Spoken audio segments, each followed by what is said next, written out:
जय श्री महाकाल। जय श्री महाकाल। दोस्तों, आप सभी का आपके अपने चैनल में एक बार फिर से बहुत स्वागत है। आपका आभार है। आपके मन में ये प्रश्न उठ रहा होगा कि व्यापार हमारा जो हम कर रहे थे बहुत दिनों से बंद है, या कोई नया व्यापार करना चाहते हैं, या बिजनेस के रिलेटेड ये पूरा जो अभी सिनेरियो बना है, तो क्या रहेगा, क्या चीज़ें होगी, क्या चीज़ें हमें करना चाहिए और कैसा रहेगा। पहली बात कि आपके मन में बहुत डर होगा कि बिजनेस का अब क्या होगा, क्योंकि हालात पहली बार ऐसे निर्मित हुए हैं। तो पहली बात है कि अगर ऐसा मन में है तो इस डर को आप निकाल दें, क्योंकि जितना हम डरेंगे उतना जो हमारी चतुराई है या जितना हमारी योग्यता है वो क्षीण होगी, वो खत्म होगी। तो जो चीज़ है वो तो स्वीकार हमें करना ही है, क्योंकि अब हमारे हाथ में कुछ है या नहीं, हम उस पर बात अब नहीं कर रहे हैं।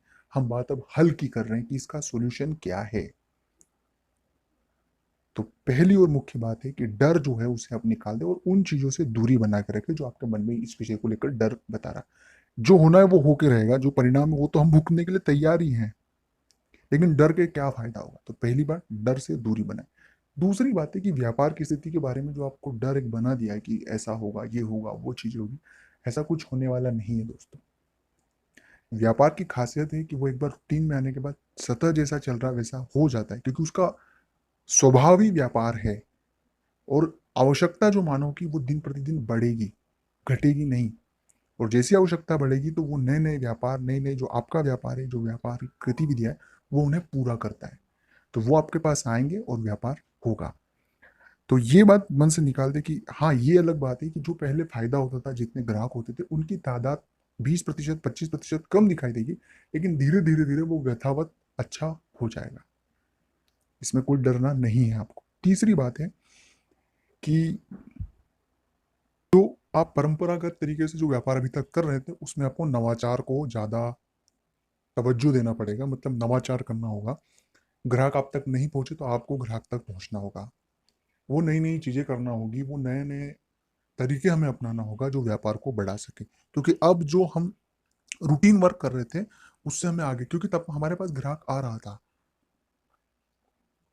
तो ये एक बहुत बड़ी चैलेंजिंग पॉइंट है जिसको आपको बहुत अच्छे से आप इसे अगर करेंगे तो आपको बहुत ज़्यादा फायदा होगा। तीसरी बात कि अपने व्यापार को इन हालातों के हिसाब से थोड़ा मॉडिफाई भी कर ले, कि आप व्यापार चाहे जिस चीज़ का भी कर रहे हैं, लेकिन जो अभी आवश्यकताएं लग रही है, जो मूलभूत आवश्यकता है व्यक्ति की, उन चीज़ों का, जैसे बहुत से लोगों के व्यापार होते हैं वो कॉस्मेटिक या तमाम चीज़ें की बिजनेस करते हैं, वो वहाँ पर जो मानवीय आवश्यकता चीज़ें, जो खाने पीने की जो चीज़ें हैं, जैसे वो भी रख सकते हैं। ये एग्जाम्पल मैं बता रहा हूँ।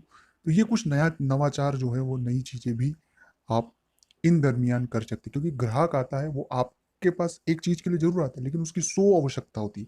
तो उसमें से अगर एक आवश्यकता की चीज़ भी आपके पास हो गई तो वो वहाँ से लेना प्रिपेयर करेगा। तो इस तरह के नवाचार मैंने एग्जाम्पल बताए, इन्हें आप करेंगे तो भी बहुत ज़्यादा फायदा आपको होगा। अगर आप मुझसे बात करना चाहते हैं तो डिस्क्रिप्शन में मेरा नंबर है, कुछ ही दिनों के लिए नंबर है, फिर डिस्क्रिप्शन से नंबर हट जाएगा। उसका चार्ज है, आप वहाँ से मुझसे व्हाट्सअप पर ही बात होगी, और व्हाट्सअप पर ही फ़ोन मुझ पर न लगाए, वहाँ से आप इंक्वायरी कर लें और जो भी जानकारी आपको वहाँ से मिल जाएगी, वहाँ से बात आपकी हो जाएगी। तो दोस्तों, इन चीज़ों को फॉलो करने से आपको बहुत सी चीज़ें सकारात्मक और फायदेमंद हो सकती है। इसके अलावा ईश्वर का जप जरूर करते रहें और सकारात्मक रहें, पॉजिटिव रहें, धंधे पर ध्यान दें।